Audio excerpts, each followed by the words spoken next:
हर घर में, हर क्लासरूम में एक शिकायत तो कॉमन है, बच्चे सुनते नहीं। ये वो फ्रस्ट्रेशन है जो हर पेरेंट, हर टीचर ने कभी ना कभी महसूस की ही है। तो आज हम इसी सवाल के पीछे छिपे विज्ञान और साइकोलॉजी को समझने की कोशिश करेंगे। ये सवाल बहुत जाना पहचाना लगता है ना? लेकिन मजे की बात यह है कि इसका जवाब बच्चे की जिद या नाफरमानी में नहीं छिपा है। जवाब इससे कई ज्यादा गहरा और दिलचस्प है, जो उनके दिमाग के डेवलपमेंट, उनकी साइकोलॉजी और हमारे साथ उनके रिश्ते की बुनियाद में है। तो आज हम क्या क्या देखने वाले हैं? हम पहले समझेंगे कि आखिर वो सुनते क्यों नहीं हैं, फिर उनके दिमाग की बनावट को देखेंगे, नहीं कहने के पीछे की साइकोलॉजी को जानेंगे, ये समझेंगे कि सुनना असल में एक रिश्ता है, और आखिर में हम इसमें कैसे मदद कर सकते हैं, इस पर बात करेंगे। तो चलिए शुरू करते हैं। जिसे हम अक्सर बच्चे की जिद या बात न मानना समझ बैठते हैं ना, वो असल में उनके डेवलपमेंट, उनके दिमाग की बनावट और उनके आसपास के माहौल का एक आईना होता है।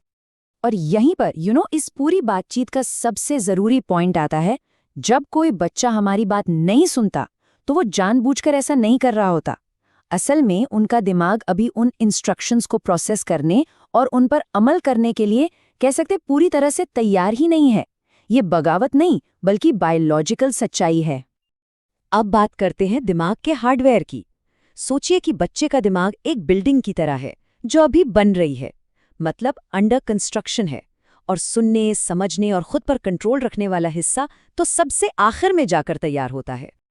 सोच कर देखिए, 25 साल की उम्र तक ये एक जानकारी ही हमारे देखने का नजरिया पूरी तरह बदल सकती है।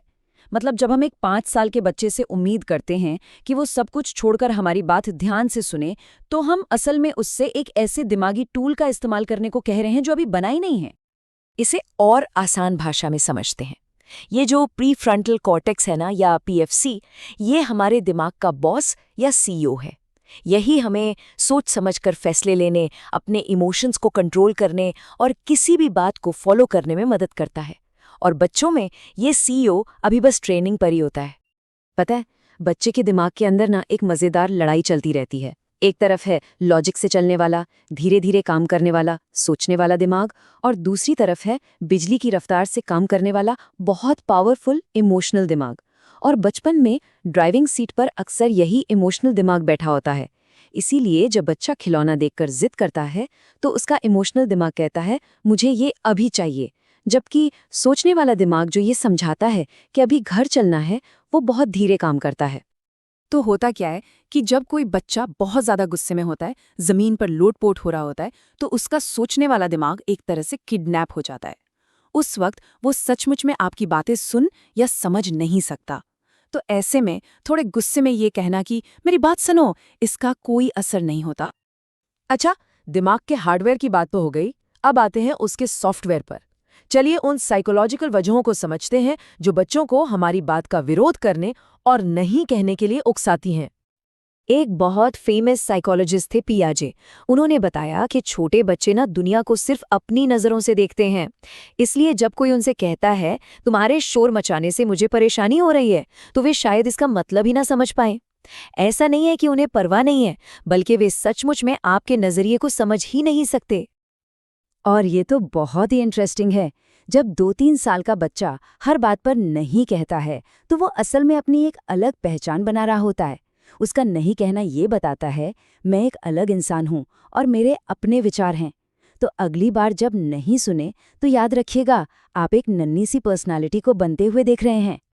और सच कहें तो किसी को भी पसंद नहीं है कि कोई उन्हें बताए कि क्या करना है ना? जब हमसे कोई कहता है कि ये करो, तो अंदर से एक हल्का सा विरोध तो हम सब में आता है। बच्चों में बस इस भावना पर कंट्रोल थोड़ा कमजोर होता है, इसलिए उनकी प्रतिक्रिया ज्यादा खुलकर सामने आ जाती है। चलिए, अब इस पूरे मामले को थोड़ा और बड़े पर्सपेक्टिव से देखते हैं। सुनना सिर्फ कानों का काम नहीं है, ये एक रिश्ता है। ये जुड़ाव, विश्वास और यहाँ तक कि हमारी कल्चरल परवरिश पर भी निर्भर करता है। ये इस सेक्शन का, कह सकते हैं, सबसे ज़रूरी मैसेज है। बच्चे का दिमाग उसी की बात सुनने के लिए तैयार होता है जिसके साथ वो खुद को सेफ और कनेक्टेड महसूस करता है। इसलिए हमेशा याद रखें, पहले कनेक्शन, फिर कम्युनिकेशन।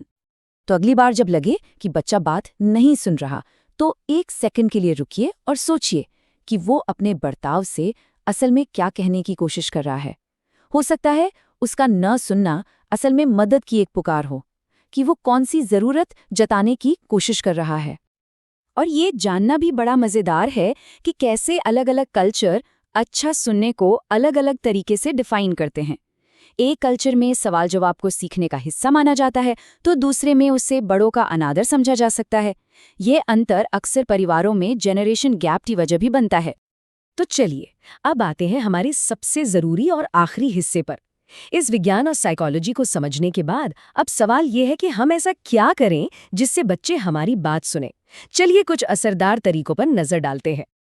ये 4 स्टेप का फ्रेमवर्क ना बहुत काम आ सकता है। सबसे पहले, कुछ भी कहने से पहले बच्चे को इमोशनली शांत करें। फिर अपनी बात को आसान शब्दों में कहें और उससे कनेक्ट करें। तीसरा, आप खुद उसकी बात ध्यान से सुनकर एक मिसाल बने।